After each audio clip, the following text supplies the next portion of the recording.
દોસ્તો, એટલી બહોળી સંખ્યામાં આપ સૌ ખૂબ જ લાંબા સમયથી અહીંયા બેઠા છો ત્યારે ગર્જના એવી કરવાની છે કે આ ભ્રષ્ટાચારી ભારતીય જનતા પાર્ટીના નેતાઓના કાનના પડદા ફાટી જવા જોઈએ।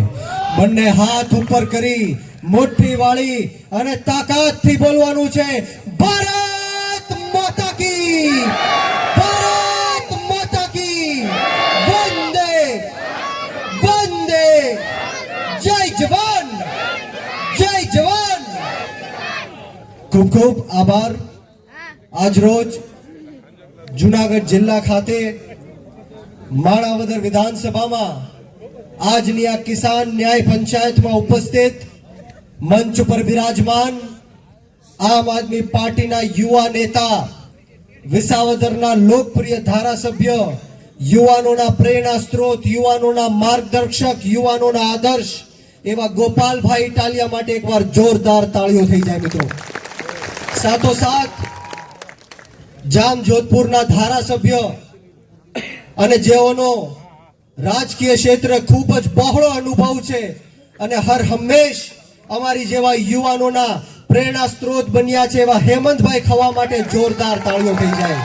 સાથોસાથ પ્રકાશભાઈ ડોંગા, વનરાજભાઈ ચાવડા, હરેશભાઈ સાવલિયા અને જેમની માટે આપણે સૌ ઉપસ્થિત થયા છીએ એવા ક્રાંતિકારી રાજુભાઈ બોરખતરિયા, પિયુષભાઈ પરમાર, મહેશભાઈ કોટડિયા અને મારી સામે પધારેલા મારા ખેડૂત મિત્રો, મારા પિતા તુલ્ય વડીલો, મારી માતૃશક્તિ અહીંયા ઉપસ્થિત છે, મારા ભાઈઓ બહેનો, બાળકો અને ખાસ કરીને મારા જૂનાગઢ જિલ્લાના સાવજો જેવા યુવાનોનું હું બ્રિજરાજ સોલંકી આ પરિવર્તનની લડાઈમાં ખૂબ ખૂબ સ્વાગત કરું છું, આપનો ખૂબ ખૂબ આભાર વ્યક્ત કરું છું। મિત્રો, વિશેષ વાતો નથી કરવી, બંને મહાનુભાવોને સાંભળવાના છે ત્યારે સમય બહુ જાજો થઈ ગયો છે। આપ સૌને એટલી જ વિનંતી અને વિશેષ આશા સાથે મારી વાણીને વિરામ આપીશ કે છેલ્લા 30 વર્ષથી આ ભ્રષ્ટાચારી ભારતીય જનતા પાર્ટીના શાસનમાં જો આપણને કાંઈ મળ્યું હોય તો એ માત્ર ને માત્ર ભ્રષ્ટાચાર મળ્યો છે। જે રીતના ગુજરાતની હાલની સ્થિતિ છે, જે રીતના મોરબી પુલ દુર્ઘટના થાય છે, ગંભીરા પુલ દુર્ઘટના થાય છે, રાજકોટમાં ટીઆરપી ગેમ ઝોન અગ્નિકાંડ થાય છે, સુરતમાં અગ્નિકાંડ થાય છે, બરોડામાં હરણીકાંડ, બોટાદમાં જે લઠ્ઠાકાંડ થાય છે, આવા અનેક કાંડોના કારણે જે નિર્દોષ લોકોએ પોતાના જીવ ગુમાવ્યા છે એ માત્ર ને માત્ર ભારતીય જનતા પાર્ટીના પાપે થયું છે। જે રીતના ગુજરાતની અંદર છેલ્લા 1 વર્ષમાં એટલે કે 365 દિવસમાં 9000 કરતા પણ વધારે ગુજરાતીઓએ આત્મહત્યા કરી છે। વિચારો, છેલ્લા 1 વર્ષમાં એટલે કે 365 દિવસમાં 900 કરતા પણ વધારે નિર્દોષ લોકોના ખૂન થાય છે।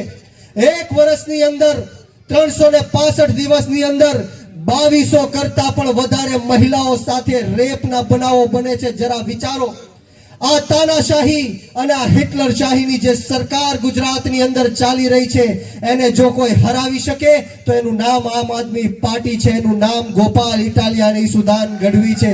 ત્યારે આપણે સૌને વિનંતી કરવા માટે આવ્યા છીએ કે કોઈનાથી ડર્યા વગર કે ગભરાયા વગર આપણે સવે આવનારી જે જિલ્લા પંચાયત અને તાલુકા પંચાયતની ચૂંટણીઓ આવે છે, વિધાનસભાની ચૂંટણીઓ આવે છે ત્યારે આપણે સવે નાત જાત ભેદભાવ, ભાષા, ધન, જ્ઞાતિ, જાતિ બધું જ ભૂલીને કોઈ આપણને પૂછે તમે કયા સમાજના છો ત્યારે કહેજો અમે ખેડૂત સમાજના છીએ। ત્યારે જઈને વિસાવદરની જેમ તમામ સમાજ, જ્ઞાતિ અને ધર્મના લોકોએ એક થઈને ગોપાલભાઈ ઇટાલિયાને વિધાનસભા સુધી પહોંચાડ્યા। ત્યારે રસ્તામાં જ્યારે આવતો હતો ત્યારે અનેક યુવાનોના મને ફોન આવ્યા કે અમને આ સભામાં ન આવવા દેવા માટે ધાક ધમકીઓ આપવામાં આવી, ખોટી બિકરાણીઓ બતાવવામાં આવી, ખોટા કેસો કરશું, જેલમાં નાખશું। ત્યારે આ જાહેર મંચ ઉપરથી આ ભ્રષ્ટાચારી ભારતીય જનતા પાર્ટીને કહેવા માંગીશ કે તમે ગમે એટલા ન્યાય કરો, અત્યાચાર કરો, ખોટા કેસો કરો, જેલમાં નાખો, પરંતુ અમે ગરીબ ખેડૂતના દીકરા તમારી સામે મોરે મોરો દઈ દેવા માટે તૈયાર છીએ, તમારી સામે છેલ્લા શ્વાસ સુધી લડી લેવા માટે તૈયાર છીએ। અમે કોઈનાથી ડરતા કે ગભરાતા નથી। અહીંયા બેઠેલો એક એક આમ આદમી પાર્ટીનો નેતા મોતને મુઠ્ઠીમાં લઈને ફરવા વાળો નેતા છે। મોતનું કફન બાંધીને તમારી માટે નીકળ્યા છીએ। અમે ખેડૂતોના હક અધિકાર અને ન્યાય માટે અમારું જીવન ઘસી નાખવા માટે તૈયાર છીએ। લોહીનું એક એક ટીપું આપી દેવા માટે તૈયાર છીએ। કદાચ મસ્તક ઉતરી જાય તો પણ અમારું ધડ આ ખેડૂતો માટે લડતું રહેશે એ વિશ્વાસ સાથે અમે આવ્યા છીએ।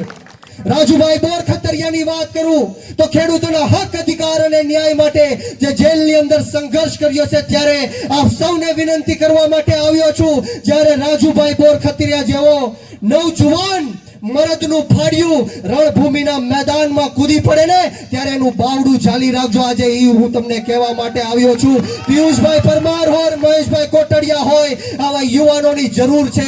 આજે ગોપાલભાઈ ઇટાલિયા ધારાસભ્ય બન્યા, હેમંતભાઈ ખવા ધારાસભ્ય બન્યા, 156 ના ટાટિયા ધુજાવવાનું કામ આ બંને ભાઈઓએ કર્યું છે। જરા વિચારો, રાજુભાઈ બોરખતરિયા કદાચ ધારાસભ્ય બની જાય, પિયુષભાઈ પરમાર કદાચ ધારાસભ્ય બની જાય, મહેશભાઈ કોટડિયા કદાચ ધારાસભ્ય બની જાય, રાજુભાઈ કરપડા ધારાસભ્ય બની જાય, પ્રવીણભાઈ રામ ધારાસભ્ય બની જાય, ઈશુદાનભાઈ ગઢવી ધારાસભ્ય બની જાય, મજા આવે કે ન આવે? એટલા માટે હું બધી જ સભાઓમાં કહું છું કે લાગશે વાર પણ આવશે। દોસ્તો, આમ આદમી પાર્ટી આંદોલનની કોખમાંથી જન્મેલી પાર્ટી છે। ગરમ તપતી ભઠ્ઠીમાંથી નીકળેલા અમે લોકો છીએ। ચૈતરભાઈ વસાવાને જેલની અંદર પૂર્યા, ઈશુદાનભાઈ ગઢવીને જેલની અંદર પૂર્યા, ગોપાલભાઈ ઇટાલિયાને જેલની અંદર પૂર્યા, રાજુભાઈ કરપડા અત્યારે સંઘર્ષ કરી રહ્યા છે, પ્રવીણભાઈ રામ અત્યારે સંઘર્ષ કરી રહ્યા છે, અને આ ગુજરાતના ઉપમુખ્યમંત્રી હર્ષ સંઘવી એવું કહે છે કે કાયદાનું કામ કરશે, કાયદામાં રહેશો તો ફાયદામાં રહેશો। ત્યારે આ હર્ષ સંઘવીને પણ જાહેર મંચ ઉપરથી કહેવા માંગીશ કે પતાવી દેજે તમારી જે આ ભ્રષ્ટાચાર અને તાનાશાહીની સરકાર। અરે હર્ષ સંઘવી, તું પણ કાયદામાં રહીશ તો ફાયદામાં રહીશ। મિત્ર, એ ખેડૂતો છે કે તમને કાયદો પણ શીખવાડી દેશે અને ફાયદો પણ શીખવાડી દેશે। દોસ્તો, આવનારા દિવસોમાં આપણે સૌએ આમ આદમી પાર્ટીમાં જોડાવાનું છે। યુવાનોને ખાસ કહેવા માંગીશ કે આપણી ગુજરાતની રાજનીતિથી દૂર ન ભાગો। સારા અને સાચા લોકોએ આ ગુજરાતની રાજનીતિ છોડી દીધી, મૂકી દીધી, એટલા માટે ખોટા અને ખરાબ લોકોએ આ ગુજરાતની રાજનીતિ ઉપર કબજો કરી લીધો છે। આ ગુજરાતની રાજનીતિમાં તમારી અને મારી જેવા યુવાનોએ આવવું પડશે, ખેડૂતોએ આવવું પડશે, મહિલાઓએ આવવું પડશે, અને એવા લોકોએ પણ આવવું પડશે જે નાના, દબાયેલા, કચડાયેલા, પછાત, ગરીબ, અશિક્ષિત અને વ્યસનોથી ઘેરાયેલા તમામ સમાજ, જ્ઞાતિ અને ધર્મના લોકોનો અવાજ બુલંદ કરી શકે એવા લોકોએ આવવું પડશે। હું કયા સમાજની વાત કરું? આ ભ્રષ્ટાચારી ભારતીય જનતા પાર્ટીએ 18 વર્ણના લોકોને, દરેક સમાજ, જ્ઞાતિ અને ધર્મના લોકોને ત્રાહી મામ પુકારી ચૂક્યા છે। પાટીદાર સમાજની વાત કરું તો અમરેલી જિલ્લાની અંદર એક અપરિણિત પાટીદાર સમાજની યુવતીને રાતના 12 વાગે ઘરની અંદર ઘૂસીને વરઘોડો કાઢવામાં આવે છે, જેલની અંદર લઈ જઈને પટ્ટા મારવામાં આવે છે। ત્યારે આ હર્ષ સંઘવી ક્યાં હતો? કોળી સમાજની વાત કરું તો જસદણ વિછ્યાની અંદર 92 નિર્દોષ લોકો ઉપર ખોટા 307 ના કેસ કરીને માતાઓ બહેનોને મારે છે, જેલની અંદર મોકલવામાં આવે છે। દલિત સમાજના યુવાનને સુદામડાની અંદર આમ આદમી પાર્ટીની સભામાં આવવા માટે જે ફોનમાં મારી નાખવાની ધમકી આપે છે, ત્યારે હું આ ભ્રષ્ટાચારી ભારતીય જનતા પાર્ટીને કહેવા માંગીશ કે આ દેશ ડોક્ટર બાબા સાહેબ ભીમરાવ આંબેડકરના સંવિધાનથી ચાલવા વાળો દેશ છે, કોઈ મોદી કે શાહના ફરમાનથી ચાલવા વાળો દેશ નથી। તમારી તાનાશાહી સંખેલી લેજો। જ્યારે જ્યારે પણ ચૂંટણીઓ આવે છે ત્યારે આ દેશના ભ્રષ્ટમાં ભ્રષ્ટ વડાપ્રધાન, ખોટામાં ખોટા વડાપ્રધાન એવા નરેન્દ્ર મોદી સાહેબ આપણને ગુમરાહ કરવાની વાત કરે છે। જ્યારે જ્યારે પણ ચૂંટણીઓ આવે છે ત્યારે હિન્દુ મુસલમાનની વાત કરવામાં આવે છે, મંદિર મસ્જિદની વાત કરવામાં આવે છે, સ્મશાન કબ્રસ્તાનની વાત કરવામાં આવે છે, પાકિસ્તાન અને બાંગ્લાદેશની વાત કરવામાં આવે છે। ત્યારે આજે હું જાહેર મંચ ઉપરથી કહું છું કે બ્રિજરાજ સોલંકી નરેન્દ્ર મોદીને હિન્દુ નથી માનતો, નથી માનતો અને નથી માનતો। બ્રિજરાજ સોલંકી નરેન્દ્ર મોદીને હિન્દુ ત્યારે માનશે જ્યારે આ દેશની અંદરથી અમારી ગૌ માતાની હત્યાઓ બંધ થશે. આ દેશની અંદર દરેક દિવસે 50,000 કરતા પણ વધારે આપણી ગૌ માતાની હત્યા થાય છે. અને જે કંપની ગૌ માતાની એક્સપોર્ટિંગ કરે છે, બીફ એક્સપોર્ટિંગ કરે છે, એવી એલેના નામની કંપની પાસેથી 550 કરોડ રૂપિયાનું ચૂંટણી ફંડ લેવાનું કામ આ ભ્રષ્ટાચારી પાપીઓએ કર્યું છે. મિત્રો બોલો, એને મોરે મોરો દેવો છે કે નથી દેવો? એને મોરે મોરો દેવો છે કે નથી દેવો? એની સામે લડવું છે કે નથી લડવું? ત્યારે હું અહીંથી નારો દેવાનો છું કે લડેંગે. તમારે સૌએ બંને હાથ ઉપર કરી તાળી વગાડીને કહેવાનું છે કે જીતેંગે. હું અહીંથી કહીશ લડેંગે, તમારે સૌએ કહેવાનું છે કે જીતેંગે. તૈયાર છો? તો બંને હાથ ઉપર કરો, તાળી વગાડો, બોલો લડેંગે, लड़ेंगे, लड़ेंगे, लड़ेंगे, अरे लड़ेंगे, अरे लड़ेंगे. बोलो भारत माता की, भारत माता की जय जवान, जय जवान.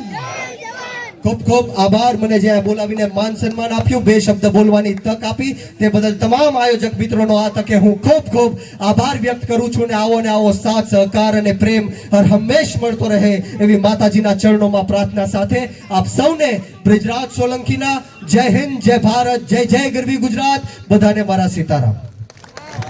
ખૂબ ખૂબ આભાર.